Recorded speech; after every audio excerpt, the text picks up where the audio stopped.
Vamos orar. Senhor nosso Deus, nosso Pai, estamos aqui e queremos que o Senhor fale aos nossos corações.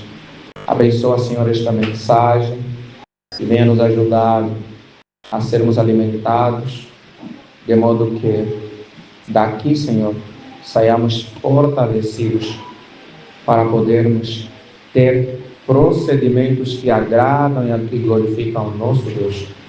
Oramos muito gratos no nome do Senhor. Amém. Amém. Meus amados irmãos, a carta de Pedro, capítulo 2. Vamos dar sequência a partir do versículo 11. Pedro 2, a primeira carta de Pedro 2, versículo 11. Vamos ler até o versículo 17. Primeira carta de Pedro 2, de 11 a 17.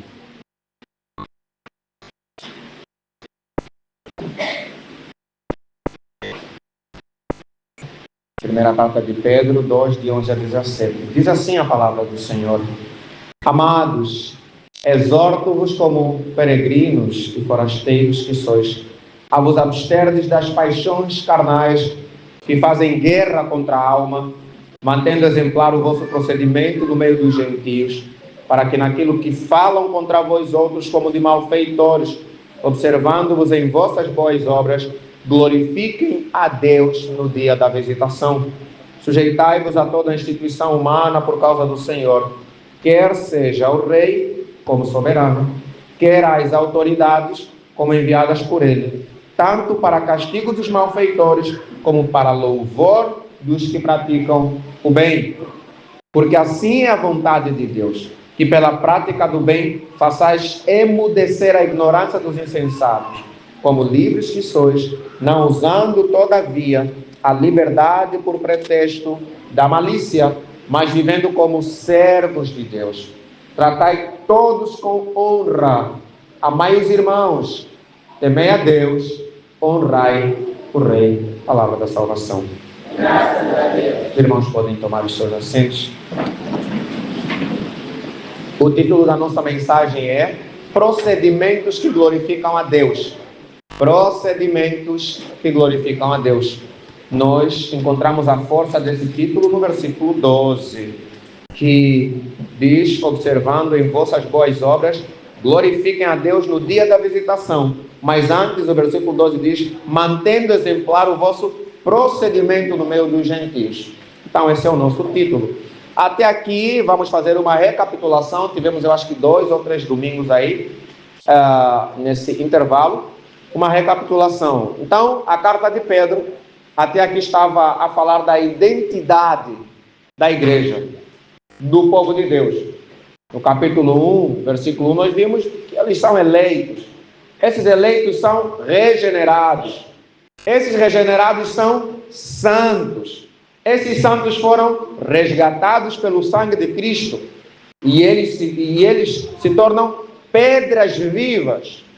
E aí, então, se tornam sacerdócio real, nação santa, povo de propriedade exclusiva de Deus. Essa é a identidade da igreja. Essa é a nossa identidade. A partir do capítulo 2, versículo 11, vai ocorrer uma mudança. Já não é o que a igreja é e qual é a sua identidade. Pedro agora vai para a prática que a igreja precisa ter. A ideia é, já que nós somos eleitos, somos santos, ou nação santa, somos povo de propriedade exclusiva de Deus, nós fomos regenerados, transformados. Agora nós precisamos fazer alguma coisa, não vamos ficar parados com tudo isso, né? Temos que fazer alguma coisa. E o que é que nós temos que fazer? Temos que sair da identidade meramente para a prática, fora, diante do mundo. Em outras palavras, o que está a acontecer aqui nos versículos que nós lemos é uma pergunta que nos ajuda a entender o que os irmãos estavam a passar. Como um povo que pertence a Deus, que tem a identidade colocada por Deus, deve viver em um mundo pagão. Como é que nós devemos viver no mundo em que nos encontramos? E essa questão é importante para os irmãos. Sabe por quê? Eles viviam num contexto do Império Romano. O Império Romano era uma cultura pagã. Havia muita promiscuidade. Se os irmãos se lembrarem de Romanos capítulo 1, adoravam aves, quadrúpedes, havia prostituição de todo tipo, havia homossexualidade, havia tudo. Tudo de ruim que os irmãos possam imaginar. O Império Romano era uma cultura pagã. Então, o que acontecia com esses irmãos que já estavam em vários pontos do Império Romano? Eles eram incompreendidos. E por serem incompreendidos, eram caluniados, falavam mal deles. E eram marginalizados por causa da fé que tinham em Cristo. Como é que eles não adoram os deuses como nós adoramos, de forma politeísta, vários deuses? Por que eles não ficam se envolvendo com as mulheres lá no culto, como nós fazemos nos nossos cultos lá dos nossos deuses?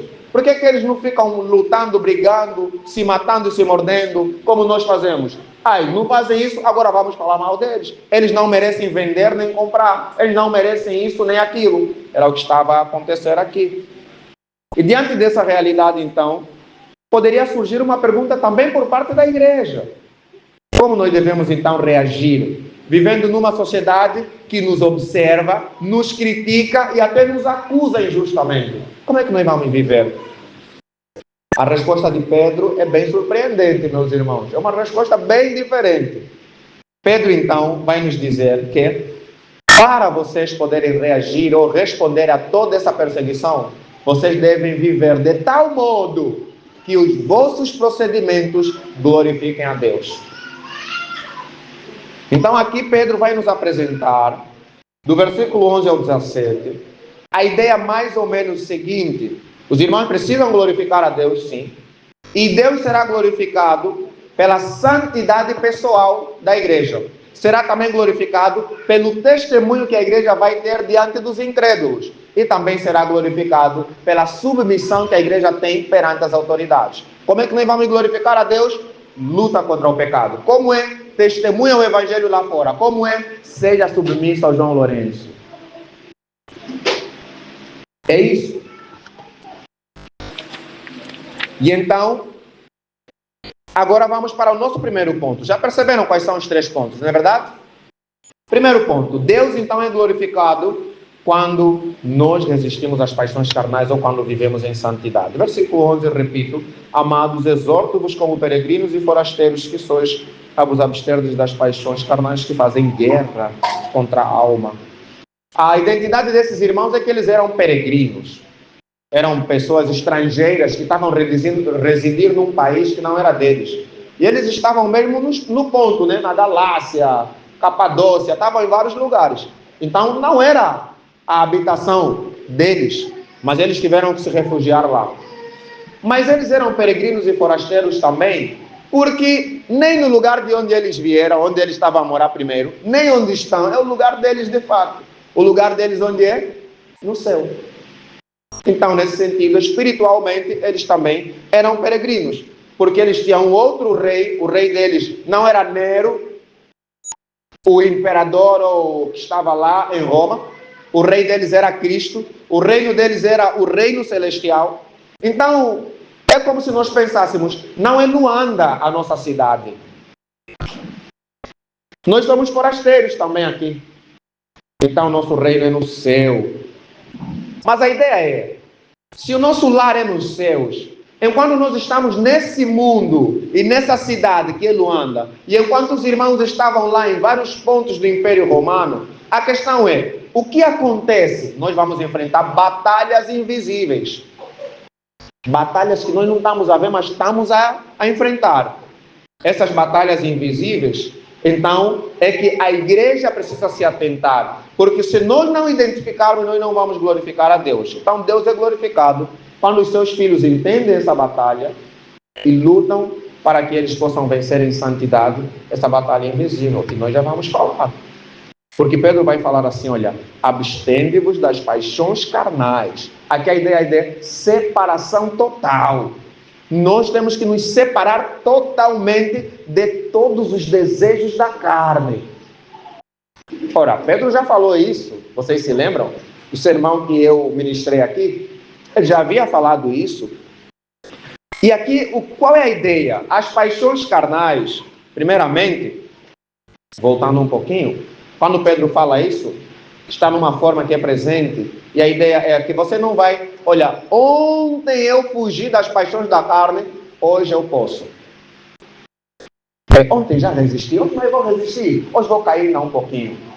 Não é isso. A palavra de Deus está a dizer, a resistência, a perseverança deve ser contínua, permanente. Resistiu hoje, resista amanhã, porque existe uma batalha real e que você deve enfrentar todos os dias. Então, em primeiro lugar, é perseverar, é contínua essa luta. Agora, tentando entender o que são essas paixões carnais. Paixões carnais não tem a ver necessariamente com a carne física. Paixões carnais tem a ver com aqueles desejos que são produzidos pela nossa natureza. Sabe, aquelas coisas que você sente. Você está com desejo de adorar o teu Deus, não é verdade? Mas você está a sentir alguns desejos que você sabe que desagradam o nosso Deus, que é totalmente santo. Que não permite com que nem sequer um pingo de pecado passe pela sua mente ou pela nossa vida. Então, paixões carnais têm a ver com esses desejos. E esses desejos que são segundo os valores desse homem caído. Nós caímos e agora nossos pensamentos são malucos. Nossos desejos são tortos e torpes, imorais e imundos. No capítulo 1, versículo 14, como eu já disse, nós já falamos. Pedro já havia falado isso quando ele diz, cuidado, as paixões que tinhais anteriormente na vossa ignorância. E no capítulo 4, mais à frente desta mesma carta, Pedro agora vai falar um pouquinho quais são essas paixões. Porque até agora estamos a falar de desejos, paixões. Quais são essas paixões? Se os irmãos olharem no capítulo 4, nós temos uma lista dessas paixões. Capítulo 4, versículo 3. Porque basta o tempo decorrido para teres executado a vontade dos gentios, tendo andado em dissoluções, olha só, dissoluções, concupiscências, tem uns nomes também aqui, olha só, borracheiras, que não é borracha, orgias, bebedices e em detestáveis idolatrias. Vamos traduzir. Dissoluções, devassidão, seria uma vida sem travão moral. Sabe quando você desliga o interruptor moral? Vou fazer tudo o que eu quiser. Devassidão. Ou dissolução.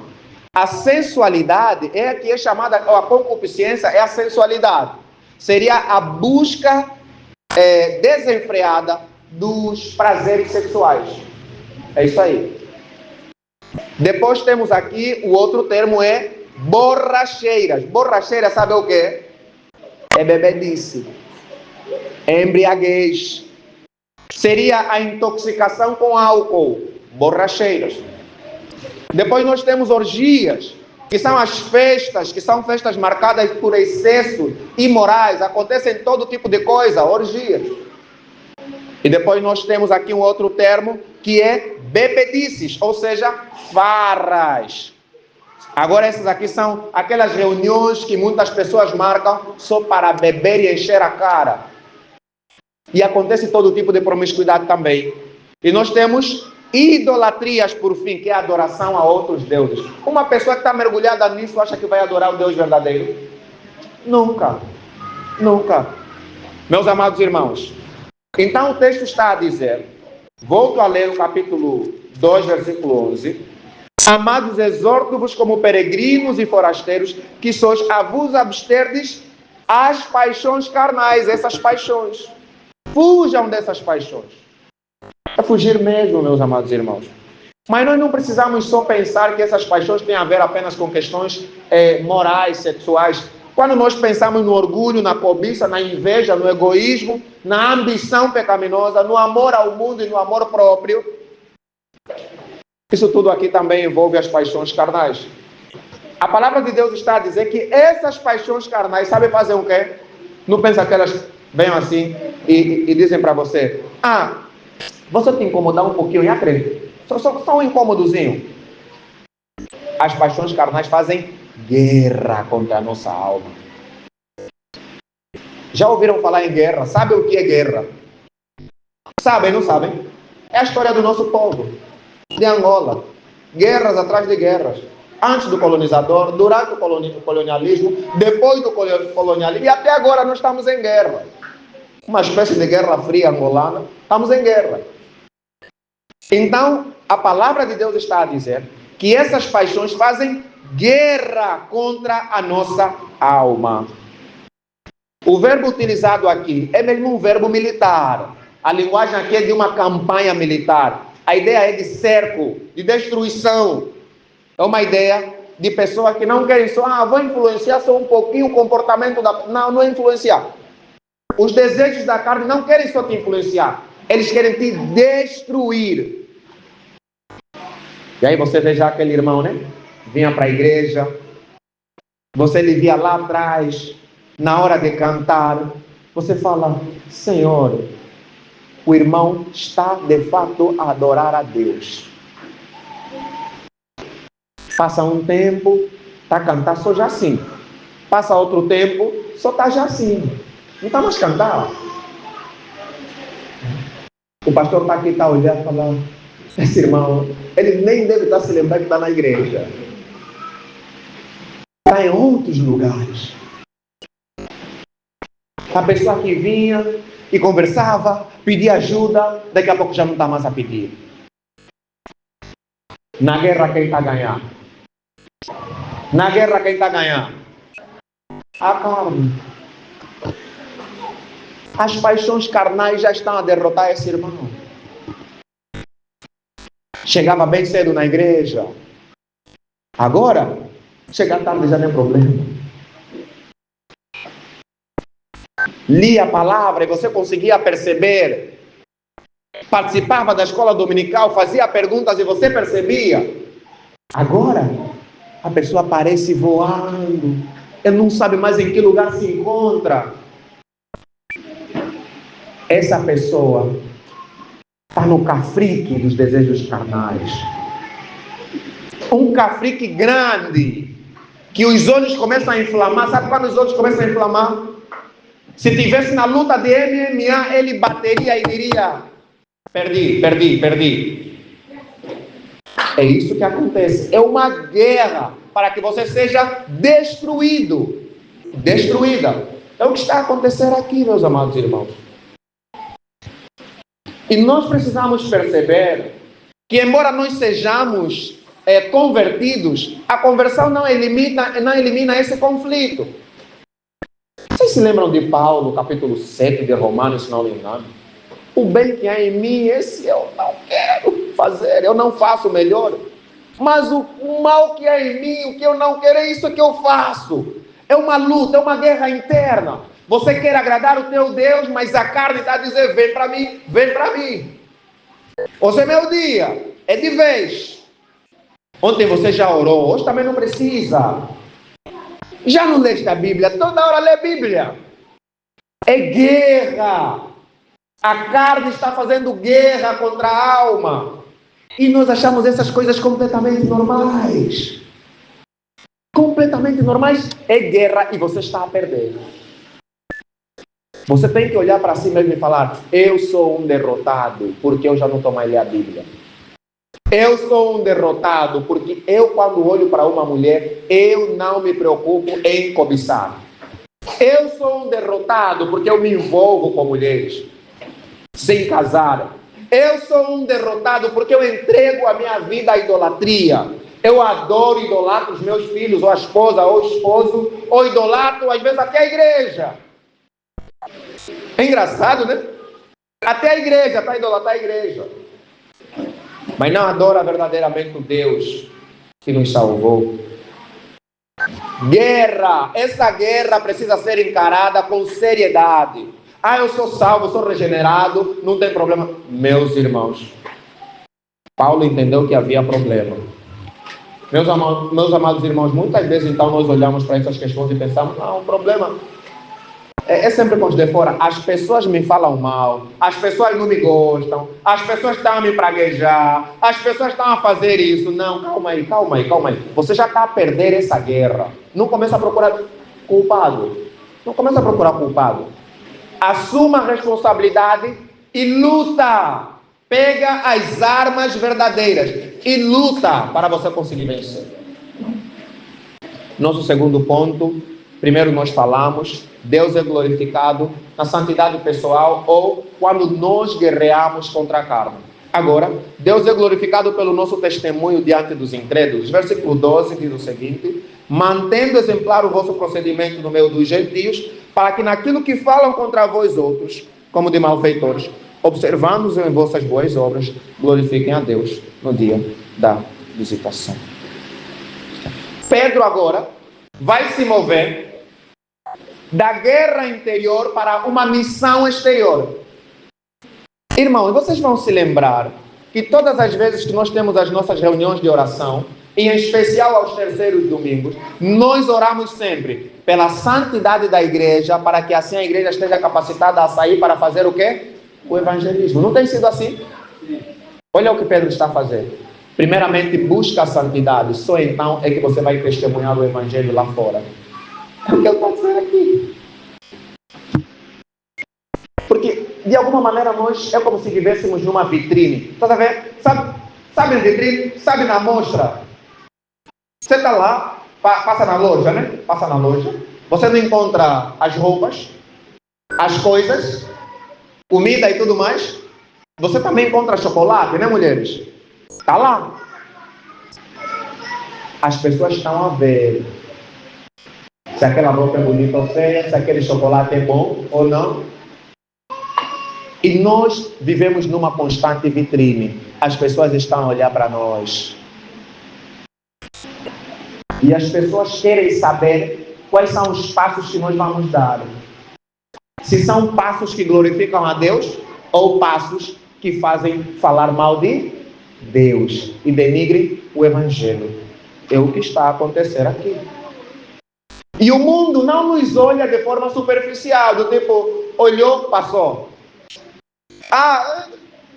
Não, visto o que aquele crente da igreja presbiteriana fiel fez, não me apercebi, não vi. Mas você estava aí sentado. Não, eles veem todo o detalhe. É um escrutínio que eles fazem. Se você tentar dar um passo em falso, todo bairro vai saber. Não é verdade? Ontem alguém estava a falar e estava a mencionar o Diácono Valódia, permita-me citar o teu nome. E ele estava a dizer, eu sempre tomo as palavras do Diácono Valódia. O Diácono Valódia fala assim, eu vou fazer isso, não quero, senão Deus vai me usar como exemplo. Porque, irmãos, alguns talvez já tenham passado por isso. Os mundanos fazem. Acontece alguma coisa? Não. Agora você crente faz só. Faz só você. Deus vai te usar como exemplo. E Deus vai chegar aqui e vai te estender assim, ó, todo mundo vai saber. Não é assim que já aconteceu na vida de muitos irmãos que estão aqui? É verdade ou não? É verdade. Deus já usou muitos irmãos e muitas irmãs aqui na nossa igreja como exemplo. Mas outros também estão a pensar, eu também quero ser exemplo. Nós não queremos ter o exemplo. Nós não queremos ter o exemplo. Nós temos a palavra de Deus que já nos ensina como nós devemos andar. Chega, basta os exemplos que tivemos. Agora é o momento de quê? De nós avançarmos. De nós podermos entender que o mundo está nos escrutinando, está nos olhando, está nos observando. E nós não podemos esmorecer, baixar a guarda. Precisamos continuar a lutar. Guerrear. A pergunta do mundo então não é o que os cristãos pregam. Eu quero saber se aquela igreja é fiel. A pergunta dos mundanos não é necessariamente essa. Normalmente quem faz essa pergunta, sabe quem é? É uma pessoa que já é crente, está com essa teologia reformada e está a procurar uma igreja boa. Ele vai perguntar, quero saber como é que aquela igreja prega. O ímpio pergunta, sabe o quê? Será que eles vivem aquilo que pregam? É o que o ímpio pergunta. O ímpio está aí, é teu vizinho que está a te olhar todos os dias, está levantado, está aí para a igreja com a Bíblia. E quando você voltar de segunda, terça, quarta, quinta, sexta, sábado, está a te olhar. Para depois jogar na tua cara. Depois ficam a falar que são crentes. Ah, porque vão para a igreja. É isso aqui. Aquela vizinha, mas nem aquela aí que anda aí para a igreja. Esses aí andam a se esconder na igreja. Andam a esconder lá os seus pecados, suas promiscuidades, seus feitiços. Andam a se esconder na igreja. Não é não falar isso? Fala isso. Algumas vezes eles mentem. Não mentem, falam a verdade. Algumas vezes falam a verdade. E olha só o que o texto está a dizer. Vocês precisam manter exemplar o vosso procedimento no meio dos gentios. Porque os gentios estão a olhar para vocês. Os gentios aqui não é não judeu. Apenas. Gentios aqui é pagãos. É não crentes. Os não crentes estão a olhar. Então vocês têm que manter os vossos procedimentos. O vosso bom procedimento. Vai falar, mas eu não ligo para o que as pessoas dizem. Como assim você não liga para o que as pessoas dizem? Você está vivendo onde então? Está em que mundo? Se toda hora a palavra de Deus está a dizer, vocês têm que ser exemplo, têm que ser o sal da terra, têm que ser luz do mundo, têm que manter os bons procedimentos. Como assim você não liga para o que as pessoas dizem? Pelo amor de Deus, tem que ligar. E tem que se importar com o que as pessoas estão a falar de você, porque provavelmente elas estejam de facto vendo aquilo que elas estão a falar.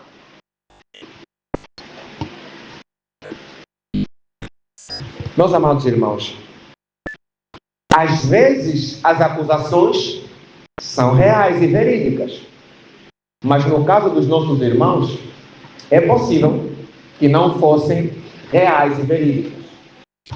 Quando dizemos assim, os cristãos eram mal falados, mas não eram mal falados porque estavam a fazer alguma coisa errada. Eram mal falados porque eles não estavam a viver a vida que o pessoal que vivia no Império Romano estava a viver. Já imaginou se aqui no bairro começam a nos falar mal porque nós somos crentes demais? Fecha ainda os olhos e imagina só por um segundo. Está a nos falar mal porque nós somos muito crentes. Olha a bênção que não seria, né? Olha a bênção que não seria. Mas o problema é que nós somos mal falados justamente pelo contrário. Qual é a resposta do cristão quando é mal falado? E principalmente quando é mal falado injustamente. A resposta do cristão é o que nós estamos a ver aqui. Olha a continuação do versículo 12. Para que naquilo que falam contra vós outros como de malfeitores, a ideia é, quando eles vos consideram malfeitores, pessoas más, observando em vossas boas obras, glorifiquem a Deus no dia da visitação. Entendam esse versículo. As pessoas vão falar mal de vocês, mas qual vai ser a vossa resposta? Eu vou ir lá, vai me conhecer, tá amarrar postiço, tá amarrar pano, vou meter colã. Vocês falam isso toda hora. Vou meter colã, tô aí lá. Vou lutar porque falou mal de mim. Eu já falei várias vezes, nós somos piores do que as pessoas falam de nós. Isso não é mentira, isso é verdade. Isso é verdade. Você é pior do que as pessoas falam de você. Aí quer meter calção ou colã para ir lutar? A resposta não é essa. Qual foi a resposta que Pedro ensina aos nossos irmãos? A resposta é a seguinte: vivam demonstrando as boas obras. Quando eles olharem as vossas boas obras, eles vão falar, chefe, esses são diferentes. Eu acho que eu vou crer. Eu quero entender melhor e eu vou crer nele. E Deus então vem e vai visitar os incrédulos. E esses incrédulos agora vão glorificar a Deus no dia da visitação. Ou seja, nós precisamos manter bons procedimentos para que por meio do nosso bom procedimento, as nossas boas obras, as obras bonitas, as obras belas, possam ser evidentes, possam ficar nas vitrines dos supermercados e as pessoas possam ver e as pessoas digam, que bonito, que belo, eu quero viver essas boas obras e glorificar o Deus que permite com que essas boas obras sejam realizadas. É isso. As nossas boas obras vão levar as pessoas a glorificar o nosso Deus. É isso. A dizer, esse é o verdadeiro Deus. o digno, Deus vivo e verdadeiro, o digno de toda adoração, o Deus que eu quero adorar, eu e minha família, e quero servir todos os dias. Mas por quê? Porque eles viram todos os membros da nossa igreja vivendo de forma exemplar. E por causa disso o nome de Deus é glorificado. Então, meus amados irmãos, o testemunho da igreja não depende só daqueles dias que nós saímos para pregar o Evangelho. Jesus Cristo é bom, viva uma vida como ele. Não, o testemunho da igreja passa pelo exemplo. Pelo exemplo.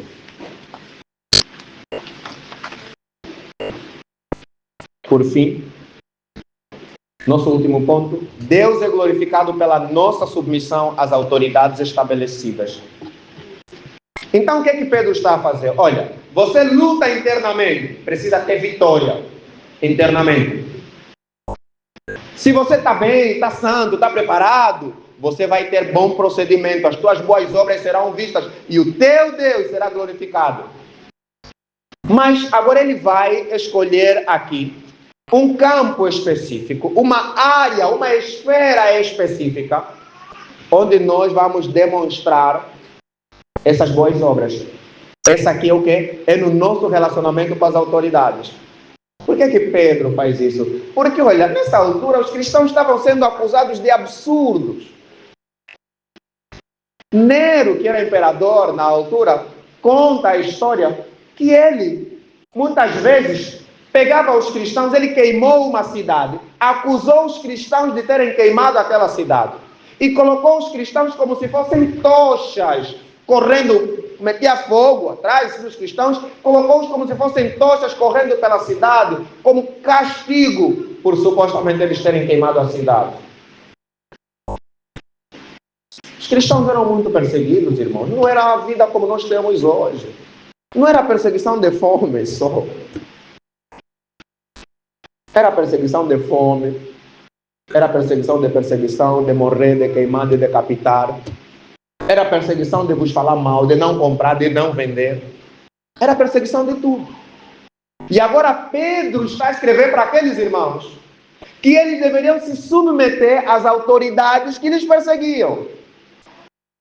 E nós estamos a discutir se nós podemos nos submeter ao João Lourenço ou não. Estão a ver o nível a que chegamos. João Lourenço não se compara com Nero. Nero era pior. Os cristãos sofriam de forma pior. E aqui a submissão é uma ordem. Esse é o primeiro imperativo que aparece no texto, no versículo 13. É uma ordem que está sendo estabelecida aqui. Todos aqueles irmãos deveriam se sujeitar voluntariamente aos líderes, às autoridades. A ideia aqui é: nós cristãos devemos olhar para os nossos líderes e reconhecer que é Deus que estabeleceu essas lideranças. Ah não, mas como é que Deus vai colocar um líder como tal presidente? Oh, foi Deus. Foi Deus. E nós devemos nos submeter às nossas lideranças, às nossas autoridades, porque é o dever e é o mandamento de Deus. Nós devemos ter o cuidado que nós já temos falado. É lógico, meus irmãos, que vocês não vão se submeter a uma liderança que está a vos dizer para desobedecerem a Deus, né? Porque os apóstolos nos ensinam: antes importa obedecer a Deus do que aos homens. Mas onde não está nos mandar desobedecer a Deus, nós precisamos nos sujeitar às lideranças. Porque hoje nós vivemos num contexto bem complicado, porque os presidentes, os governantes, eles querem agir em tudo, eles querem fazer tudo.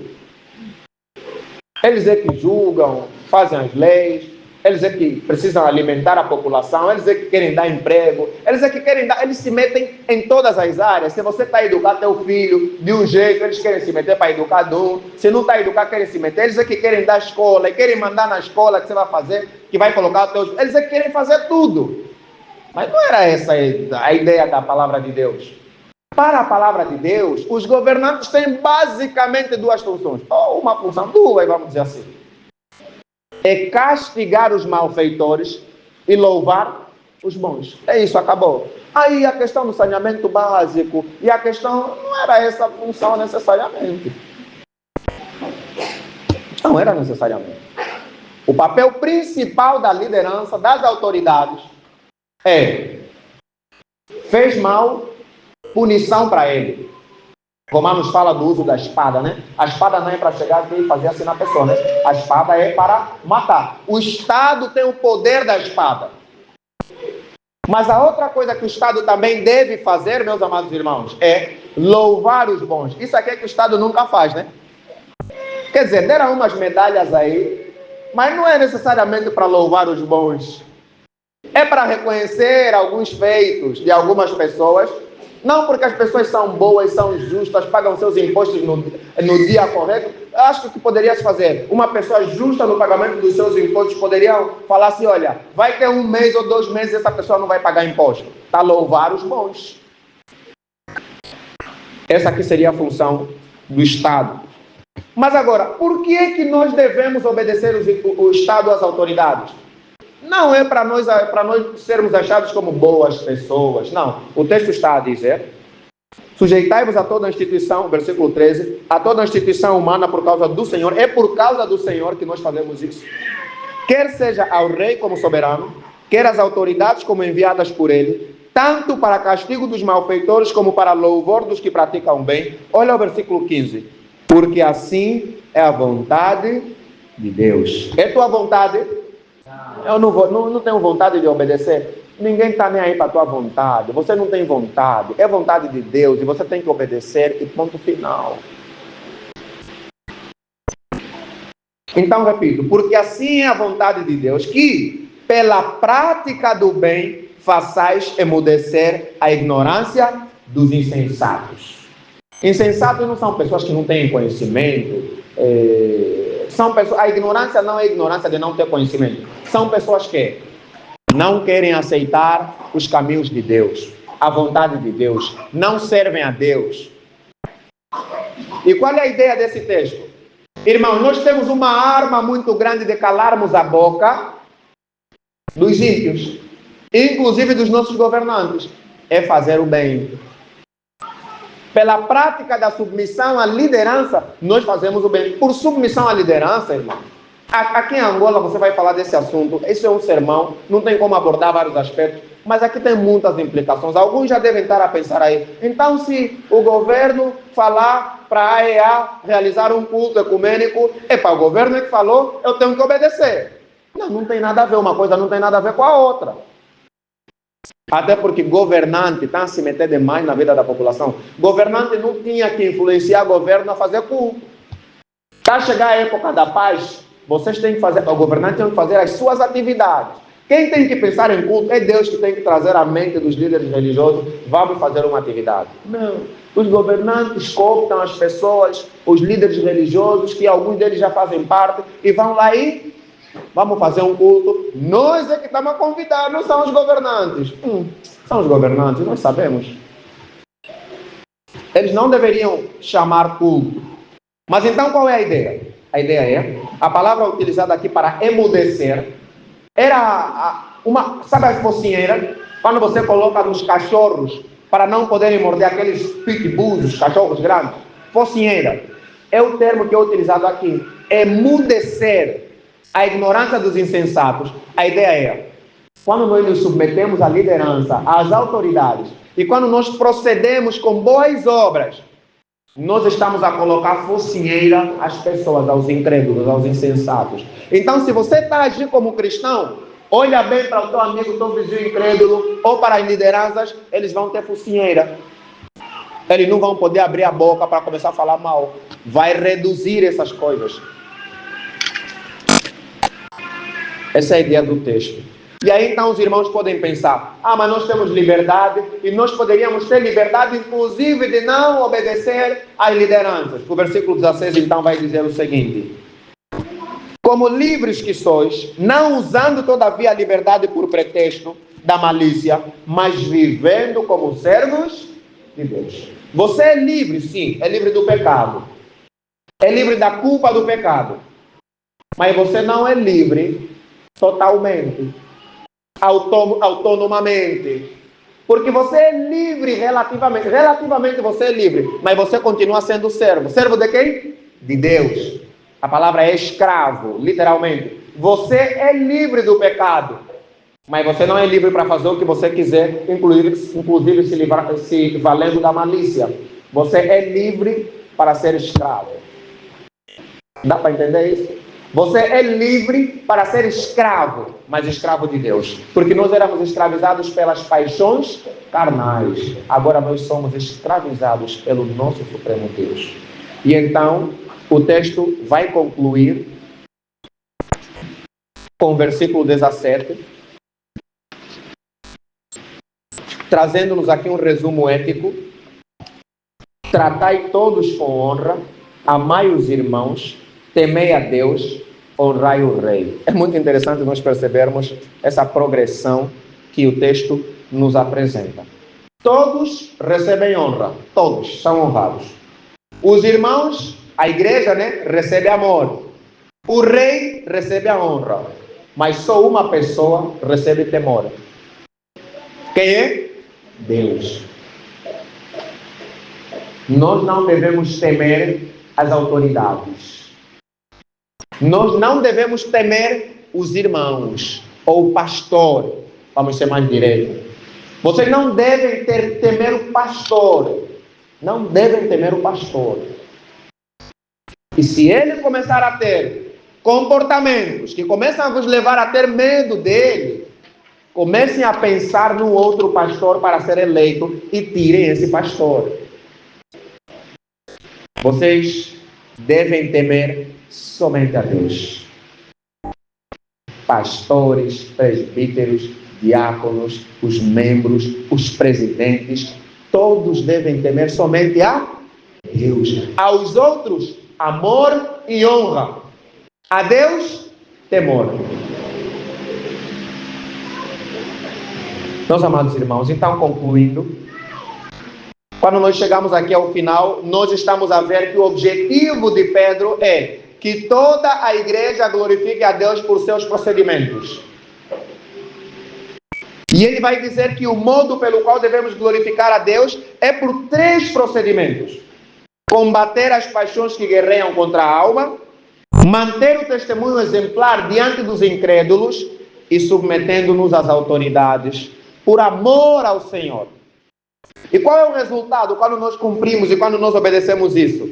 O resultado é que os insensatos vão ser calados, emudecidos, vão ter focinheira, as acusações perdem a sua força, o evangelho torna-se visível para todos e Deus recebe a glória que é devida a Ele. Meus irmãos, o mundo não lê Bíblia.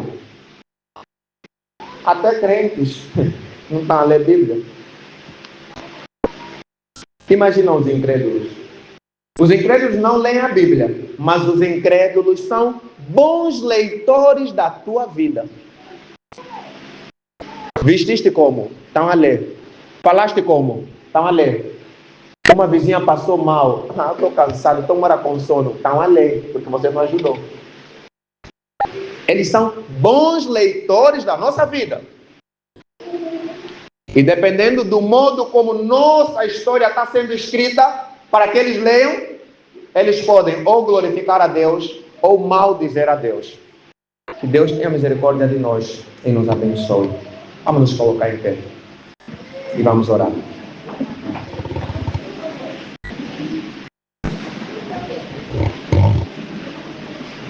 Oremos. Senhor nosso Deus, nosso Pai, peço que o Senhor nos abençoe, por favor, e nos ajude. Queremos ter procedimentos que glorificam a Deus todos os dias, a começar por mim, por nós, a liderança. Perdoa os nossos pecados quando muitas vezes deixamos de ter esses procedimentos, de lutar, de entender a guerra que existe internamente, de darmos testemunho lá fora e de nos submetermos às autoridades, para que todos eles sejam emudecidos. Cuida de nós, no nome de Jesus. Amém. Amém.